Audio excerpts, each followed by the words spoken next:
Boa noite a todos e a todas. Bem-vindos a mais um encontro do projeto Reflexões Filosóficas. Hoje com o professor Erickson Falabretti.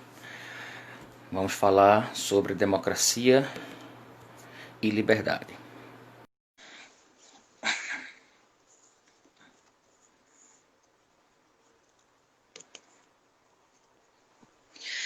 Boa noite, professor. Boa noite, Hugo. Tudo bem? Tudo bom? Tudo bom, tudo tranquilo. Vou fazer uma apresentação aqui do professor para a gente dar início a essa exposição e depois partir para a conversa. Olha quem está aqui atrás, ó. Ah, o nó do ser, que legal, que bacana. Acompanhando aqui. Então vejam, meu convidado de hoje é o professor Erickson Falabretti, decano da Escola de Educação e Humanidades e professor do programa de pós-graduação em filosofia da PUC Paraná. Fez doutorado na UFSCar, com o título Experiência Primeira e Estrutura, uma abordagem sobre o comportamento na obra de Merleau-Ponty. Escreveu vários artigos, alguns livros, O Pensamento Político em Movimento, O Futuro das Humanidades, Fenomenologia da Vida, e também esse aqui com a parceria do professor Gelson Oliveira, que é O Nó do Ser, para uma ontologia do corpo. Já comprei, já o li e recomendo veementemente para todo mundo. E o tema que o professor se propôs hoje a trabalhar é democracia e liberdade. Professor, muito obrigado por ter aceito. Boa noite e a palavra do senhor. Boa noite, Hugo. Primeiro, brigadíssimo pelo convite. É uma honra participar dessa iniciativa. Eu acompanhei outras lives que você fez, então são muito interessantes. Eu queria parabenizar você demais por essa iniciativa, sabe?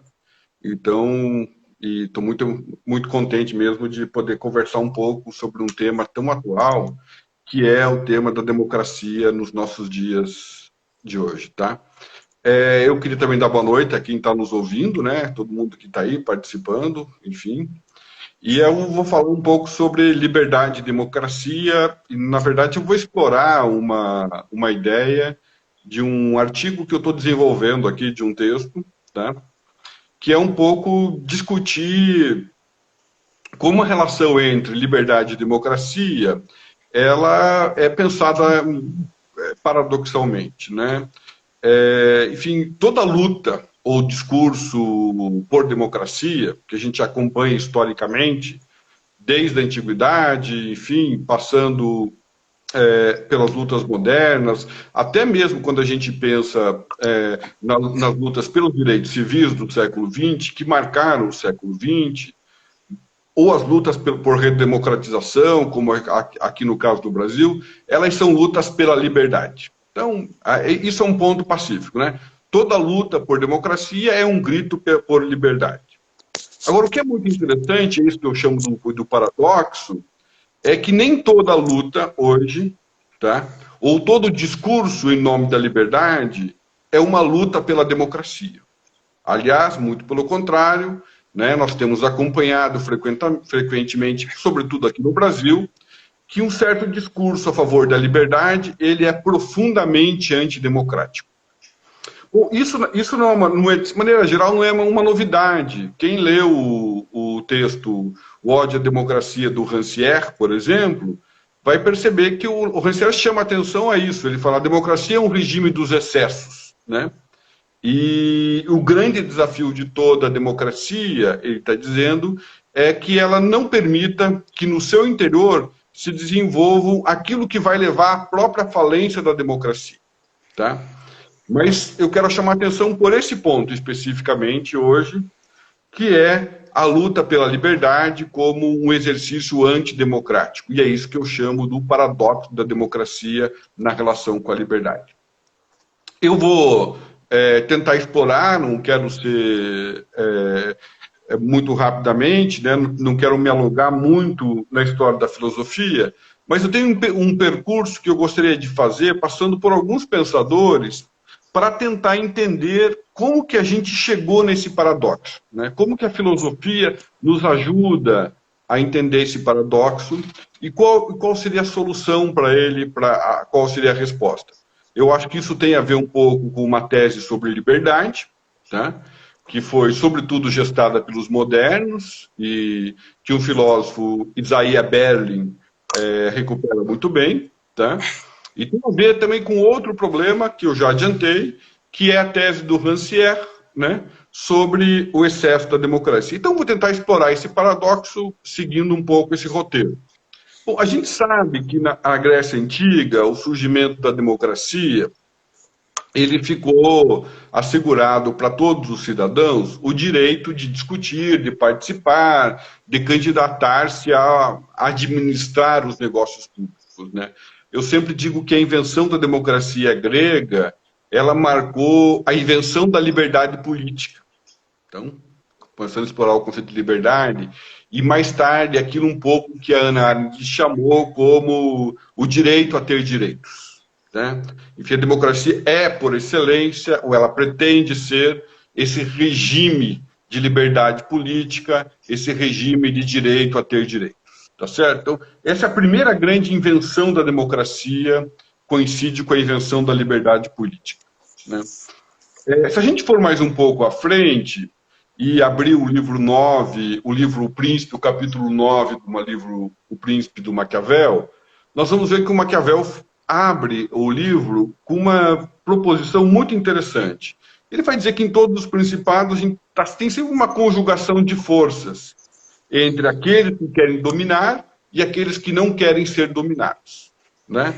E o Maquiavel fala, desse conflito nós vamos ter, entre outras coisas, a noção de república, nós vamos ter dominação, anarquia ou liberdade, né?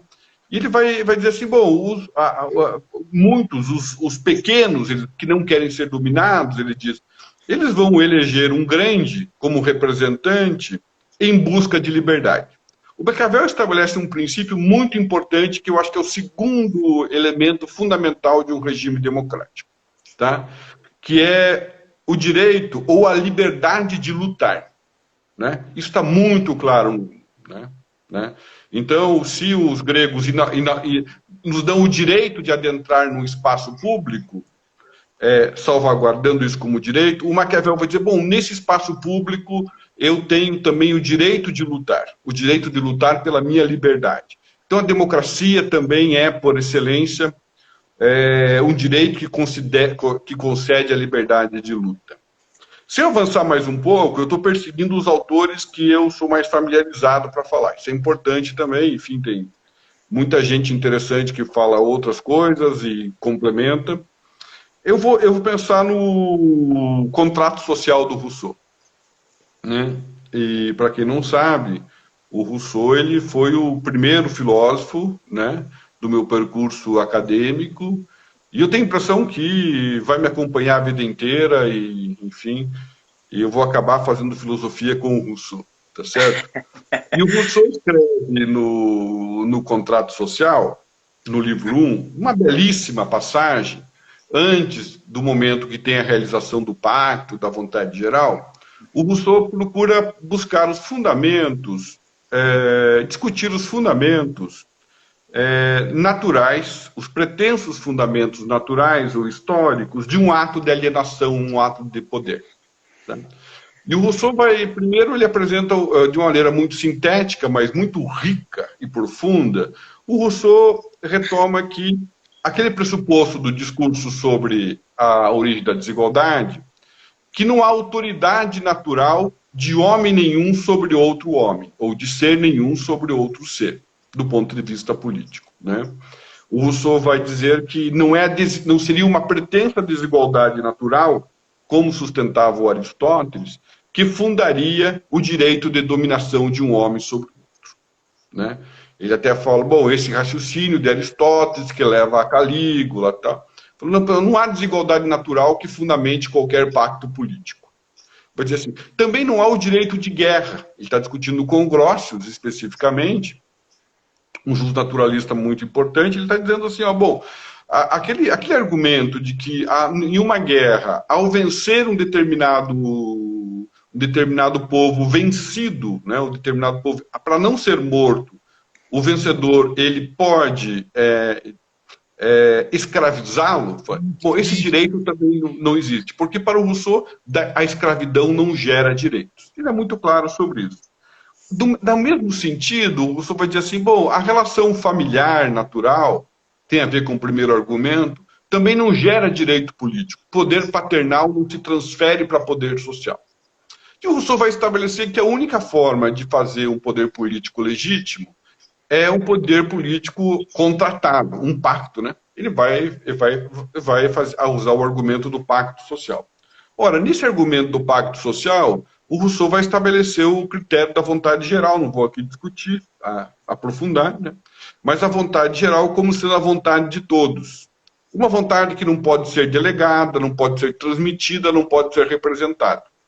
Mas qual que é o critério fundamental da vontade geral que nasce do pacto social de pessoas, do contrato? É o fato de que a vontade geral ela tem imbuída nela o princípio da autonomia do autogoverno. E aí nós chegamos a um terceiro elemento da democracia e de liberdade que eu considero fundamental, que foi estabelecido pelo Rousseau. Tá? Democracia é a liberdade de se autogovernar. Tá?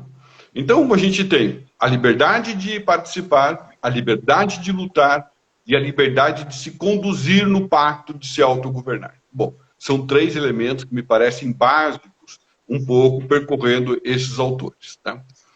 Bom, mas o que acontece? No século XX, eu podia passar por Hegel também, falar um pouco sobre a origem do Estado, mas eu vou dar um salto do século XVIII para o XX, porque eu tenho um outro elemento importante que torna possível esses três elementos aí da democracia.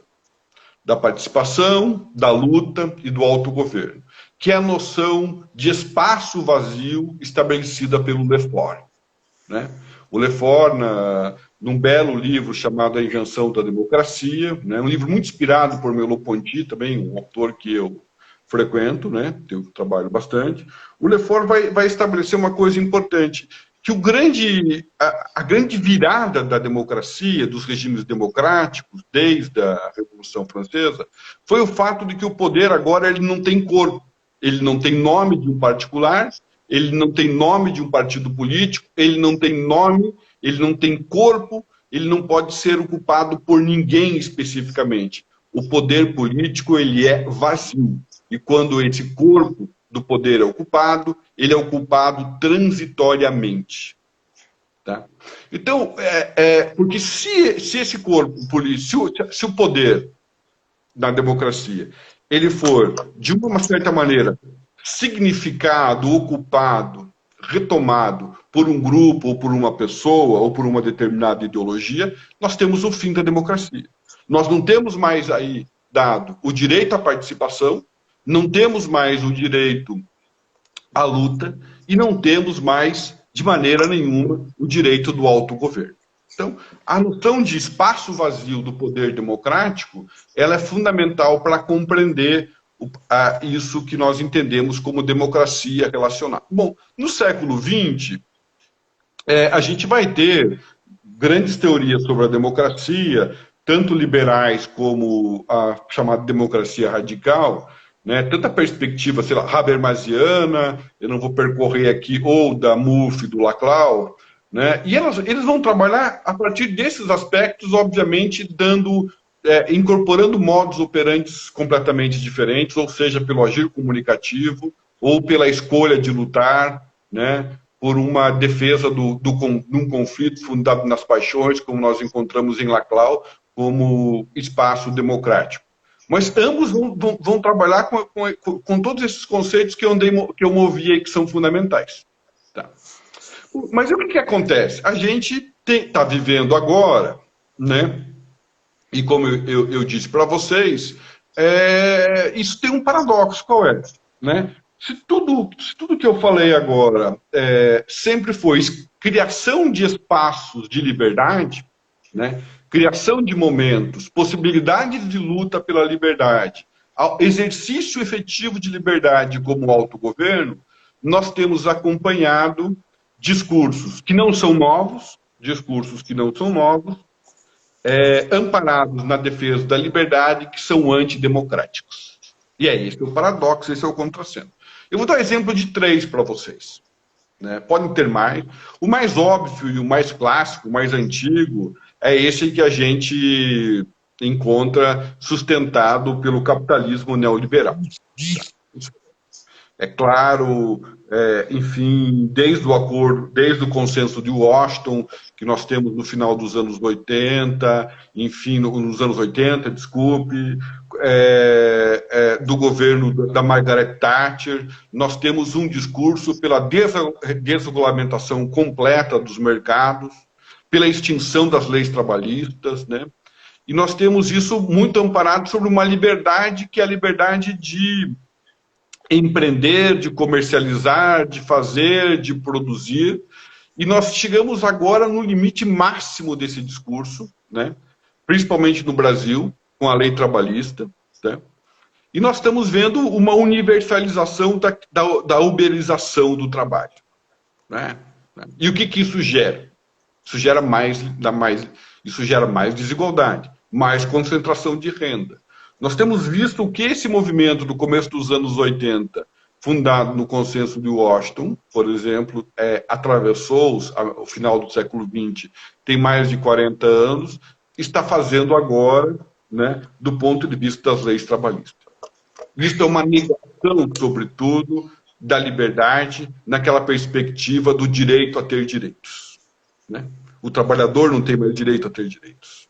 O meio ambiente já não tem mais, né, pelo menos no Brasil, direito a ter direitos. Então, nós estamos vendo isso. Né? Até vi uma fala aqui da Ed Fraga, ela fala a liberdade do livre mercado que é bom só para eles. É exatamente isso. É isso mesmo. Um discurso de liberdade. Né? Ninguém encontra nenhum capitalista falando contra a liberdade. Muito pelo contrário. Agora, isso é profundamente antidemocrático. E fique bem claro a partir do que eu já falei.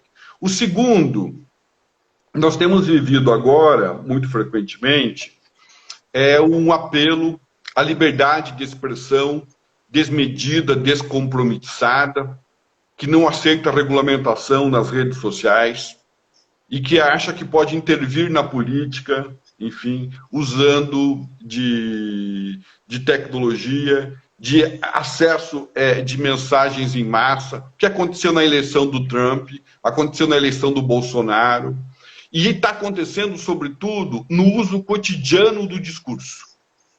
Então, nós temos visto hoje um lobby, uma apologia muito grande pelo direito de falar absolutamente tudo contra minorias etnicamente excluídas, contra gays, a falar a favor de torturados, defender a apologia, defender o fim do Estado de Direito, não é certo?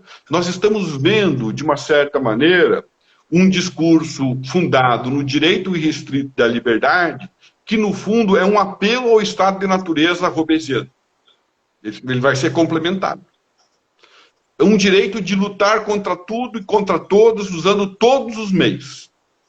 Um poder desmedido da linguagem, do discurso, da fala, das solicitações. Isso tem enfraquecido, levado a um discurso completamente antidemocrático, fundado na liberdade.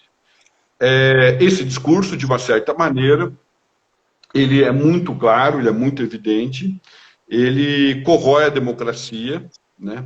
Corrói a democracia e suas bases, porque é ele que está o título para o livro do Rancière, né? Ele alimenta o ódio à democracia, né? E, sobretudo, ele condena e marginaliza, por exemplo, as lutas históricas das minorias. Isso me parece muito claro. O que esse discurso tem que é importante entender? Ele é um discurso que ele, sobretudo, criminaliza as lutas sociais. Tá certo? Criminaliza as lutas sociais. E ao criminalizar a luta, ele é completamente antidemocrático e corrosivo. Fundado na liberdade absoluta de expressão. Terceiro ponto é um pouco mais específico, mas eu acho que ele é importante, a gente vai ainda colher os frutos dessa mudança, é o discurso armamentista. Né? é muito interessante, ele é sobretudo, vem dos Estados Unidos, né?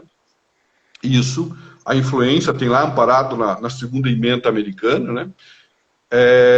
Da Constituição americana, e que nós importamos e que reclama o direito que todo cidadão tem de defender a sua vida, a sua propriedade, de andar armado. Bom, eu não falei disso antes, mas toda a perspectiva de uma criação do Estado democrático foi justamente conceder um monopólio à violência do Estado. Na verdade, para que pudesse ser o quê?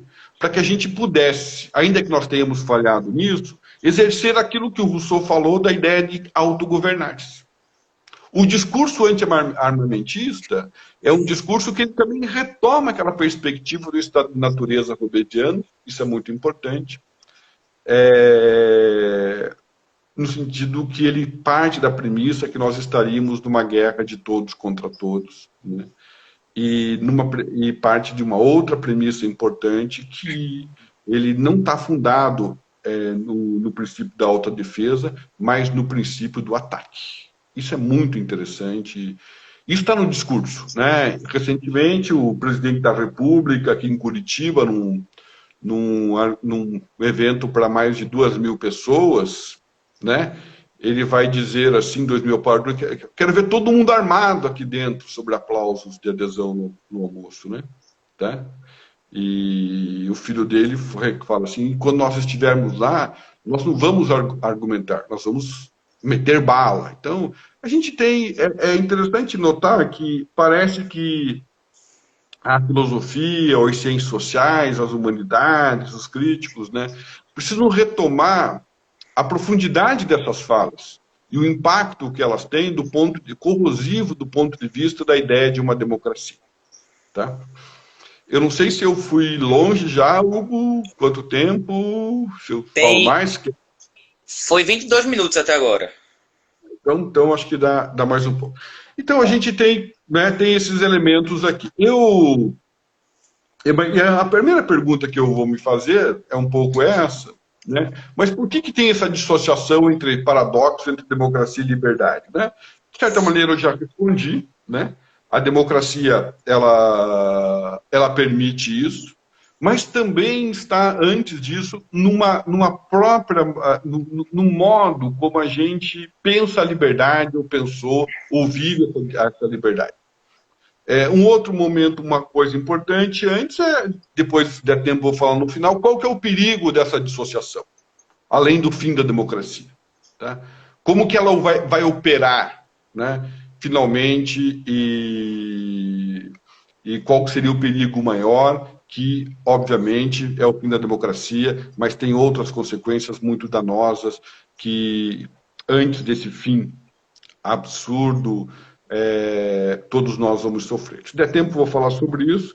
Eu queria falar sobre a liberdade, então. Se vocês ou se a gente não tiver muito tempo para ler todos os clássicos modernos, tá certo? Eu sugiro que a gente leia o Isaiah Berlin. Tá? É um liberal, evidentemente, né? Mas ele tem uma bela reflexão sobre a liberdade, e justamente desses modernos que eu passei. Tá? E o Berlin vai falar, em 59, que a liberdade ela pode ser apresentada por duas matrizes. Uma matriz negativa e uma matriz positiva. A matriz negativa, de maneira geral, ela remonta à teoria liberal. Né? E ela concebe a liberdade como não impedimento. Eu sou livre desde que todas as forças sociais, todas as forças que estão no meu entorno, elas garantam a mim toda a potência da minha livre iniciativa, da minha livre vontade para realizar o fim que eu me proponho. Então, o Berlin é muito claro. Há um sentido preciso de liberdade, que eu encontro, por exemplo, em Locke, né? No segundo tratado sobre o governo civil, isso me parece muito claro, né? A liberdade consiste em não impedimento. Né? O Berlin vai descrever a liberdade negativa dizendo que ela é simplesmente a área no qual um homem pode agir sem ser obstruído por ninguém. Tá? Quando nós temos essa liberdade positiva, quando negativa, desculpe, quando os agentes políticos, eles simplesmente nos dão salvo-conduto para as nossas ações. Né? De uma maneira geral, a liberdade positiva remonta ao Rousseau, ainda que eu acho que o Rousseau é um pouco mais complexo do que essa definição berliniana de liberdade positiva. Ela é fundada na ideia de autodomínio, autodeterminação, autogoverno, né? A liberdade positiva consiste, diz o Bernie, parafraseando Montesquieu, em fazer tudo aquilo que as leis permitem, mas as leis no qual o próprio cidadão é autor delas. Quer dizer, a liberdade positiva significa uma autodeterminação do próprio dever. Eu sou livre quanto às regras que eu sigo são aquelas regras que eu mesmo me imponho. Bom, o que acontece nessas duas relações aqui? Eu acho. O nosso problema na democracia começa quando nós pensamos essas duas noções separadas. Separadas fundamentalmente de um ponto importante, que é a noção de comunidade. E esse é o ponto fundamental de uma liberdade democrática. Não há exercício de liberdade na democracia, seja negativa ou positiva, que ela possa ser pensada sem a ideia de comunidade. Sem o envolvimento num centro, numa agenda comum de existência e de vida. Tá? Porque se eu olhar a liberdade do ponto de vista negativo, pura e simplesmente, desprovido de qualquer senso de comunidade, essa liberdade, ela vai trabalhar, sobretudo, para o esfacelamento da sociedade, da comunidade. Porque toda a comunidade, ela sempre vai pressupor deveres e responsabilidades que se colocam, muitas vezes, e é natural, como obstáculos dos meus interesses pessoais.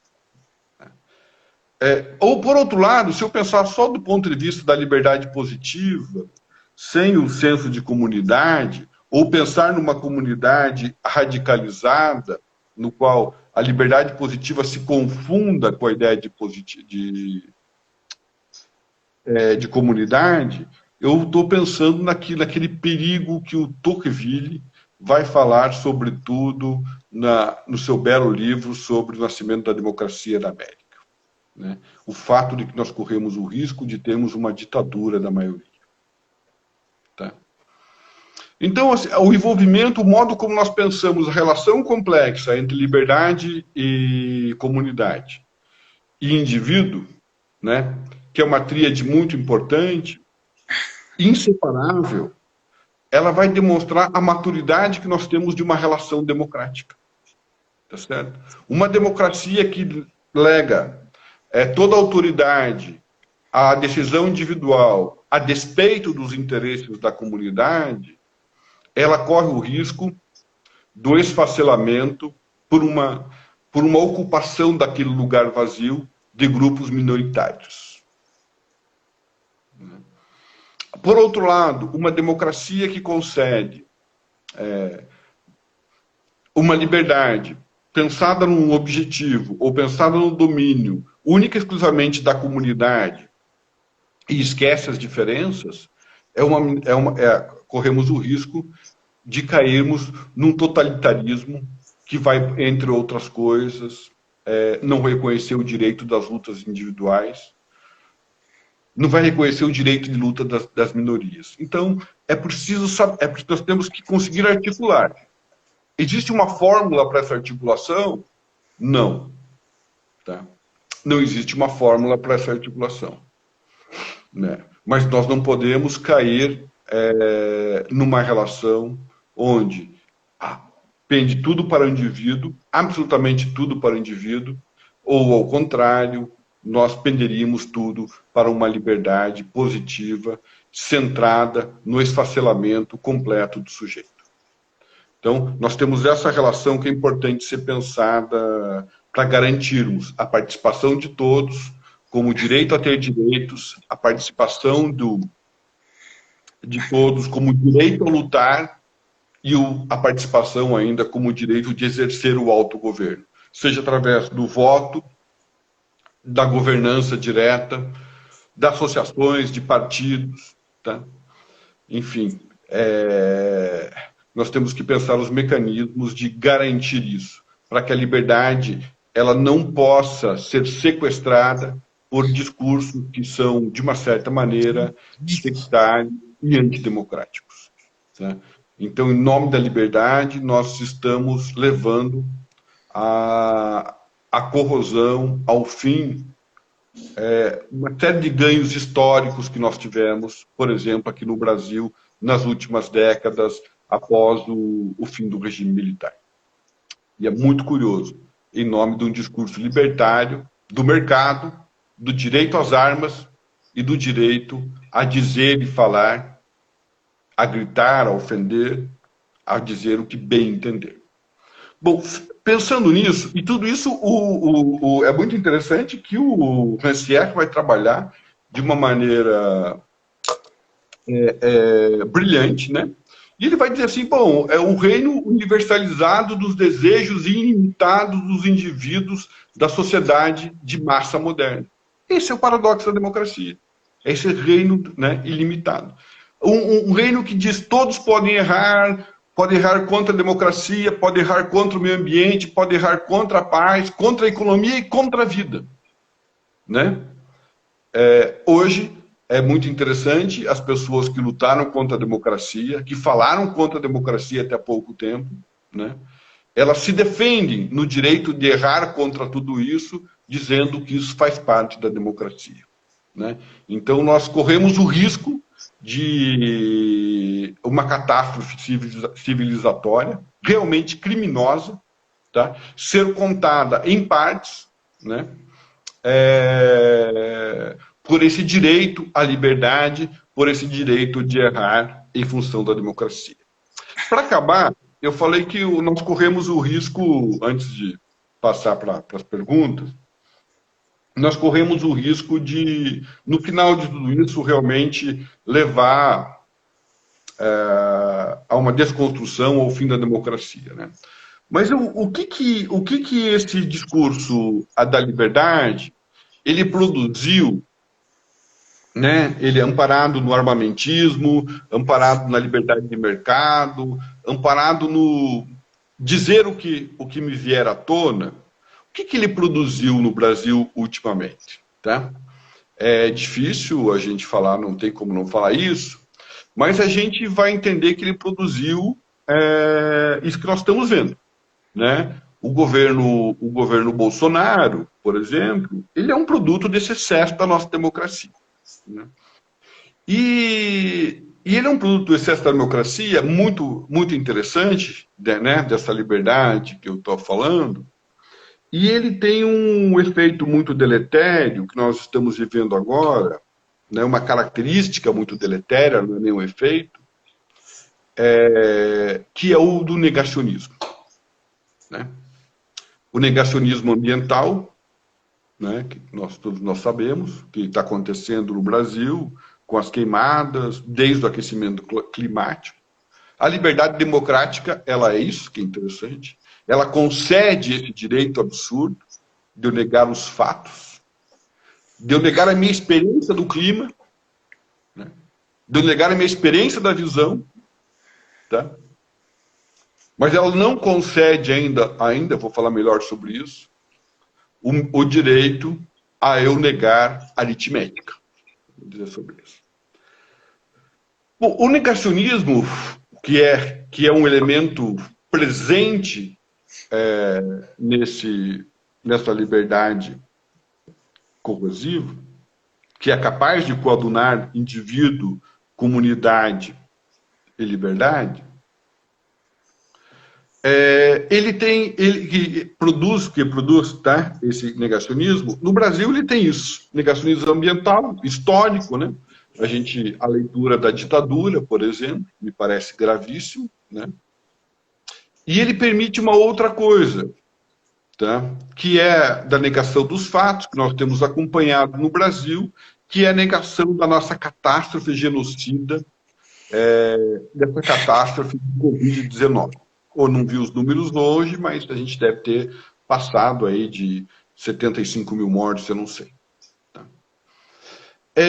Mas como ele não consegue romper com a aritmética, ele não negou, ele leva a uma questão mais dramática ainda, que é o que nós estamos vivendo. Né? Que essa liberdade nos permite, por isso que ela é tão corrosiva. E é o descaso completo com a vida. Se eu não posso negar os números, porque eles estão aí, do desmatamento, por exemplo, eu demito a pessoa que faz os relatórios. Se eu não posso negar os números de mortos, porque as covas estão aí, os números estão levantados, tá certo? Então, eu já não tenho como falar que é mais uma gripezinha, né? Eu mudo meu discurso pelo descaso completo da vida.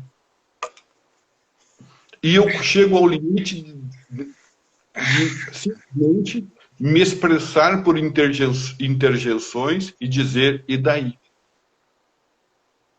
Então, é nesse ponto que nós chegamos, até esse momento. Qual é o próximo ponto que nós estamos caminhando? Com a liberação do mercado, com o armamento da população, o projeto, né? Com o direito de dizer e de ponderar sobre todos os discursos possíveis, de rever a história, de negar os mortos, e, sobretudo, com o direito de desdenhar de todas as vidas, né? O nosso próximo passo dessa liberdade desmedida é o fim da democracia. Daí, não mais o fim da democracia de fato, porque me parece que ela já acabou no Brasil, mas da democracia de direito. Esse é o paradoxo da liberdade da democracia, ou da democracia e da liberdade. O fato de que ela gesta, né, e mais de 50 milhões de pessoas elegeram esse governo, ela gesta justamente aquilo que leva ao seu esfacelamento. E aí isso ocorre em várias camadas e afeta da economia, do trabalhador, da segurança, da saúde, da educação e, fundamentalmente, da vida, que é o que nós estamos vivendo agora. É muito interessante, e eu quero acabar, não sei se eu tenho tempo, eu quero ler isso. Se vocês pensarem, os maiores... as maiores ditaduras e totalitarismos do século XX nasceram de regimes democráticos. É muito curioso isso. Nasceram dentro de regimes democráticos. A democracia tem esse caráter. Ela é tão libertária, tá? Ela é tão libertária que ela permite, né, o ovo da serpente, né?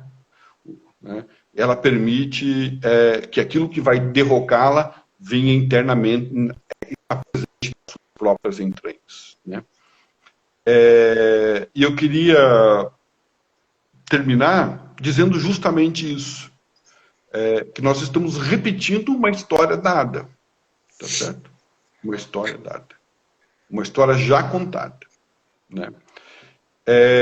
Eu vou me permitir, só para encerrar, eu vou ler isso, o texto mais lido do El País, não sei se alguém já leu, do Oliver Stunk, né? Ele conta uma coisa muito interessante, né? Para mostrar, aí ele conferia com a minha tese. Ele diz o seguinte: o que devemos aos nazistas? Ao longo da década de 1920, Adolf Hitler era pouco mais que um ex-militar bizarro, de baixo escalão, que poucas pessoas levavam a sério. Ele era conhecido principalmente por seus discursos contra minorias. Políticos de esquerda, pacifistas, feministas, gays, elites progressistas, imigrantes, a mídia e a Liga das Nações, precursora das Nações Unidas. Em 1932, 37% dos alemães votaram no partido de Hitler, a nova força política dominante no país. Em janeiro de 1933, ele tornou-se chefe do governo. Por que tantos alemães instruídos votaram em um patético bufão que levou o país ao abismo? Em primeiro lugar, os alemães tinham perdido a fé no sistema político da época. A jovem democracia não trouxera benefícios que muitos esperavam. Muitos sentiam raivas das elites tradicionais, cujas políticas tinham causado a pior crise econômica da história do país. Buscava-se um novo rosto, um antipolítico, promoveria mudanças de verdade. Muitos dos eleitores de Hitler ficaram incomodados com seu radicalismo, mas os partidos estabelecidos não pareciam oferecer boas alternativas. Em segundo lugar, Hitler sabia como usar a mídia para seus propósitos. Contrastando o discurso burocrático da maioria dos outros políticos, Hitler usava um linguajar simples, espalhava fake news, e os jornais adoravam sugerir que muito do que ele dizia era absurdo. Hitler era politicamente incorreto de propósito, o que o tornava mais autêntico aos olhos dos eleitores. Cada discurso era um espetáculo. Diferente dos outros políticos, ele foi recebido com aplausos de pé, onde quer que fosse, empolgando multidões, como escreveu em seu livro Minha Luta. Toda propaganda deve ser apresentada em forma popular, não estar acima das cabeças dos meros intelectuais daqueles a quem é dirigida. A arte da propaganda consiste precisamente em poder despertar a imaginação do público através de um apelo dos seus sentimentos. Em terceiro lugar, muitos alemães sentiram que seu país sofria com uma crise moral. E Hitler promoveu a restauração, prometeu a restauração. Pessoas religiosas, sobretudo, ficaram horrorizadas com a arte moderna e os costumes culturais progressistas, que surgiram por volta de 1920, época que as mulheres se tornavam cada vez mais independentes e a comunidade LGBT em Berlim começava a ganhar visibilidade. Os conservadores sonhavam com restabelecer a antiga ordem. Os conselheiros de Hitler eram todos homens heterossexuais brancos. As mulheres, ele argumentou, deveriam se limitar a administrar a casa e ter filhos. Homens inseguros podiam, de vez em quando, quebrar vitrines de lojas cujos donos eram judeus, para que afirmarem a sua masculinidade. Em quarto lugar, apesar de Hitler fazer declarações ultrajantes, como a que judeus e gays deveriam ser mortos, muitos pensavam que ele só queria chocar as pessoas.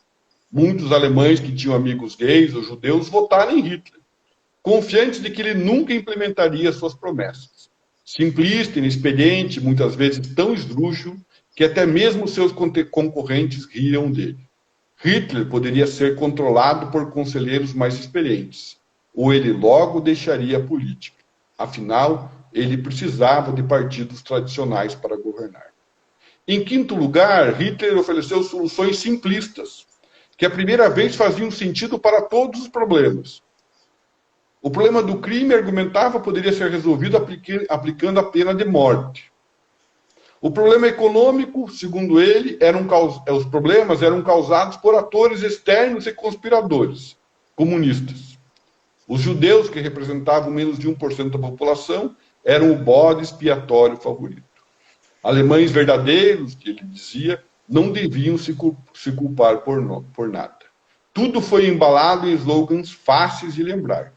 Alemanha acima de tudo, renascimento da Alemanha, um povo, uma nação, um líder. Em sexto lugar, as elites aderiram ao Hitler porque ele prometeu um atraente regime clientelista, cleptocrata, que beneficiava grupos de interesses. Os industriais ganharam contratos suculentos, que o fizeram ignorar as tendências fascistas de Hitler. Em sétimo, mesmo antes de 1932, falar contra Hitler tornou-se cada vez mais perigoso. Jovens agressivos que o apoiavam ameaçavam oponentes. Muitos alemães que não apoiavam o regime preferiram ficar calados para evitar problemas. Todo mundo conhece o que aconteceu 12 anos depois. Né? Se soubesse que ele mataria pessoas ou invadiria outros países, eu nunca teria votado nele, contou-me uma amiga. Mas como você pode dizer isso, considerando que ele falou publicamente em enforcar criminosos judeus durante a campanha? Perguntei. Eu achava que ele era pouco mais que um palhaço, um trapaceiro. Minha avó, cujo irmão morreu na guerra, responderia. Então, o título continua, o texto, não vou ler todo, que a gente já do Oliver Stunk, é o texto mais lido do El País. Vale a pena. Né? Jornalista alemão. E é isso, a democracia já está isso. E quando a gente brinca com o voto, brinca com o engajamento, né? Brinca ou de uma certa maneira, trata com descaso a nossa importância no contexto político, trata com descaso os discursos de ódio, trata com descaso o histórico de quem referenda torturadores, né? Mais tarde, nós vamos ter que conviver com essas pessoas, enfim, como os nossos líderes. Tá? Essas pessoas ocupando o centro vazio do poder, dando corpo ao vazio. Quem dá corpo ao vazio do poder hoje no Brasil é o Bolsonaro. É isso aí. Obrigado. Muito obrigado, professor. Faço minhas palavras das pessoas que estavam observando esse texto, né? E dizendo assim, assustador, assustador, assustador. E as pessoas estavam perguntando aqui pelo o nome, né, do texto, e alguém aqui colocou que era do Oliver Stunk, não é o país, mas tem um título esse texto. Por que votamos em Hitler? Eu acho que é esse o título. Certo. Notar aqui, eu acho que as pessoas estão anotando isso também. Oliver Stunk, Por que votamos em Hitler? Certo. Do El País. É o texto mais lido desde 2018. Não, já separei aqui que é para pesquisar. Professor, eu separei aqui 8 perguntas, acho que vai dar para fazer uma só, né? Mas primeiramente uma observação, Daniel, ele entrou logo no começo e falou assim, o Erickson foi meu motivador da monografia Sem Saber, né? E eu faço minhas palavras de Daniel porque eu estou tendo a oportunidade de conversar com professores que eu normalmente leio artigo, leio os livros, assisto as palestras, né? E que bom que os professores estão aceitando participar desse diálogo aqui, né? Lembrando a todos que vai ficar gravada essa live tanto no Instagram quanto no meu canal de YouTube. Então, quem perdeu aí, divulguem para as pessoas para poder assistir depois. O senhor falou, e no fim dessa sua fala, eu me lembrei de uma frase que eu não sei se é exatamente de Platão, né? Que ele diz assim, o preço a pagar pelo seu desinteresse pela política é ser governado pelos medíocres, né? E parece que vem muito de acordo com essa sua última fala. E aí, retomando Platão novamente, e Platão é um crítico da democracia, né? Como bem se sabe, ele fala, né, que a democracia, num certo sentido, ele pode levar a outros regimes, uma democracia, aristocracia, inclusive a tirania, né? Será que estamos próximos a um governo tirânico, a um governo da desmedida? Eu não sei, assim, eu acho que assim, de fato a gente não está vivendo numa democracia. Assim, a gente ocupa restos de democracia, por exemplo, o que a gente faz aqui é um exercício democrático, né? Um debate, a gente tem o espaço para fazer a crítica, enfim, mas a gente ocupa um espaço muito pequeno, né? Eu tenho a impressão que a gente está vampirizando um pouco todas as estruturas democráticas que nós construímos, né? Inclusive colocando a responsabilidade nesse próprio regime, nessa própria estrutura pela crise que nós estamos vivendo, né? Mas eu não sei, eu espero que não, né? Que a gente não quebre a ordem de direito, né? para que a gente consiga, de uma certa maneira, pela ordem de direito, que é através do voto, né, e através da participação das pessoas, restaurar uma ordem de fato democrática. Tá? O que é uma ordem de fato democrática? Né? É uma ordem em que você possa, de uma certa maneira, voltar a recuperar o valor da vida, que é um ponto importante. Primeiro ponto fundamental dessa democracia que nós estamos vivendo, esse fim da democracia de fato, é que a vida perdeu o valor. Tá? Então, aquele movimento Vidas Negras Importam, no Brasil, ele nunca fez tanto sentido, e a gente poderia engrossar esse movimento pela vida, enfim, dos índios, que não importam, né? Dos negros, das mulheres, enfim, dos menos assistidos, dos mais pobres. Então, recuperar o valor da vida. Então, porque se você não recuperar o valor da vida, você retirou o direito das pessoas a terem direitos, que esse é o ponto fundamental da inserção na democracia. Mas isso não pode ser garantido apenas na forma do direito, mas no exercício de fato. Né? Então, como que se faz isso? Tem um planejamento de saúde para conter a crise do Covid-19. Tem uma estrutura. Tem uma liderança, por exemplo, um governo que consiga liderar um processo, organizar um sistema de saúde, organizar uma política. Né? A gente não recupera a vida, o valor da vida com discursos, mas com uma praxe. E nós não temos isso. Eu tenho essa esperança que a gente possa, de fato, recuperar o valor. Porque isso me parece o mais urgente. E um ponto fundamental é o nosso compromisso com o futuro, né? Certo? Então, o modo como a gente trabalha com o meio ambiente, com as questões ambientais, com as cidades, né? Com a educação agora, né? A gente tem 40 milhões, o número é praticamente esse, de crianças do ensino fundamental ao ensino médio que simplesmente, enfim, estão praticamente abandonadas. Né? Crianças que têm fome de letra e têm fome de comida, porque a escola é um lugar de proteção. Então, assim, para mim, esse é o ponto fundamental, sabe? Eu não quero nem discutir direitos mais amplos, mais abstratos, tá? Eu gostaria de primeiro começar a recuperação de fato desse direito, que foi retirado de nós em 2 anos, nem 2 anos, que é o direito à vida. Esse direito foi retirado. E não há democracia, de fato, que resista sem esse direito. Quando o senhor cita Hannah Arendt, né, o direito a ter direitos, eu logo me lembro de algumas manifestações em que as pessoas levavam cartazes com a frase exatamente ao contrário. Pelo direito de não ter direitos. Intervenção militar já. Pediam até a cabeça o Supremo virou inimigo dessa parcela da população simplesmente pelo fato de tentar fazer aquilo que cabe a eles, que é o julgamento. Então, é assustador, porque não é apenas... Porque a narrativa, ela ganhou um espaço público e um espaço de quem está governando. E isso é preocupante.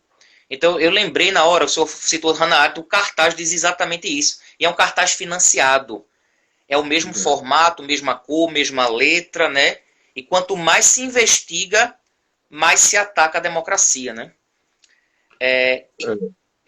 Esse sentido da democracia, que o senhor faz uma ligação com a liberdade, será que nesse sentido, o senhor até falou em excesso da liberdade, né?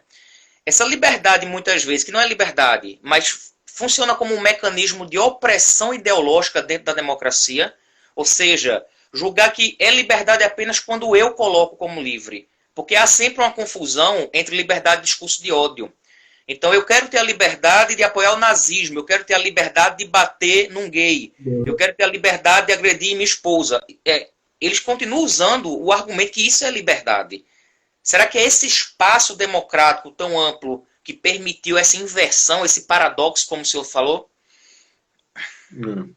Eu tenho a impressão seguinte, a democracia como estrutura geral de regime político, ela é como espaço vazio de poder, e fundada naquelas três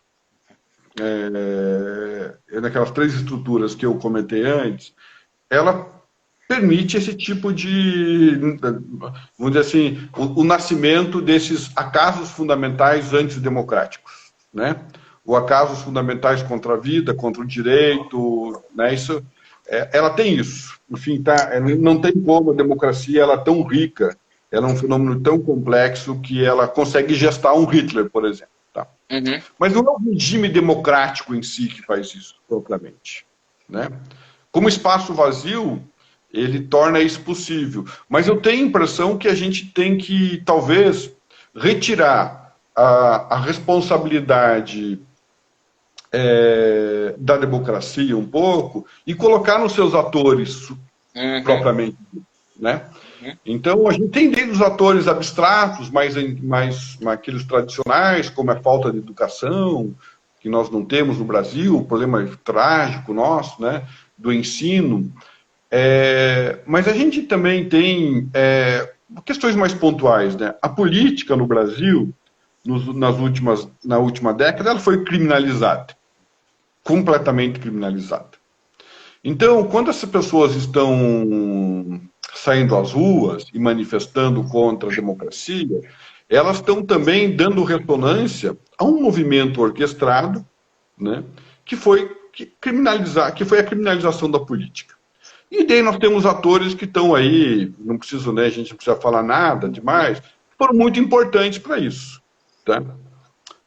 Desde a mídia, da grande mídia, né, que tem um papel relevante na criminalização da política, querendo ou não. Não toda, evidentemente, preciso saber separar. Não vou separar, mas é importante. Hoje ela é fundamental para a transparência da Covid, é fundamental para a crítica ao governo. Né? Mas, por exemplo, o modo como a justiça, os processos, por exemplo, da Lava Jato, eles significaram uma criminalização evidente da política e indiscutível. E isso levou, obviamente, ao enfraquecimento da democracia. Quer dizer, a democracia permite hoje. É muito interessante que eu estudo os modernos, Rousseau, Locke, Montesquieu, e eu gosto muito do Montesquieu. Né? E a nossa teoria do Estado republicano ela é muito forjada no Montesquieu. Né? E o Montesquieu fala do exercício dos poderes como um contrapeso, na ideia de que um poder equilibra o outro. Né? É interessante que no Brasil, o único poder que não tem contrapeso, que não tem equilíbrio, é a justiça. O nosso legislativo, o nosso poder legislativo, ele, apesar de todos os pesares, frequentemente ele está na vitrine, né? E tem uma vitrine muito rica para jogar pedra, né? Muito sólida, porque, enfim, as pessoas trabalham e não trabalham muito bem lá. Mas ele está lá. E o outro lado, o nosso poder executivo também está, né? E frequentemente nós temos visto o executivo julgando, o legislativo julgando o executivo, né? O judiciário julgando o executivo, o judiciário julgando o legislativo, né? Mas a justiça brasileira, de uma maneira geral, ela não responde a nenhum outro poder que não seja ela mesma. E eu acho que a gente tem que fazer um exame muito importante disso, porque toda a criminalização da política, ela se dá justamente por um desequilíbrio dos poderes da República. Tá certo? E esse desequilíbrio é muito manifesto hoje, enfim, pelo modo como, na última década, fundamentalmente, a política foi criminalizada. Então, todo esse movimento que nós temos hoje, antidemocrático, baseado nesses discursos, quer dizer, ele também é orquestrado, né? Tem a participação de forças econômicas, mas ele é orquestrado por um poder da República. Isso é bem importante, né? Por um poder da República que levou à criminalização da política. E, por extensão, a um descrédito da democracia. É muito interessante que uma última pesquisa que saiu agora, recente, eu acho que foi da Folha de São Paulo, mais de 70% das pessoas aprovam a democracia. Né? Isso. Mas ela não aprova a democracia porque por um reconhecimento prévio e a priori do valor da democracia. Professor, rapidinho, desculpa, é porque o Instagram, ele só avisa quando tá faltando 30 segundos, então a gente só tem 20 segundos, ele encerra a gravação. Então eu queria agradecer Então, imensamente a participação, me desculpa, é porque o Instagram faz esse pecado conosco. o Instagram ele diz pra gente ir daí, né? Tudo bem. Exatamente, e daí? Encerra isso aí. Falta 5 segundos. Muito obrigado, professor. Obrigado, um abraço para você. Ó.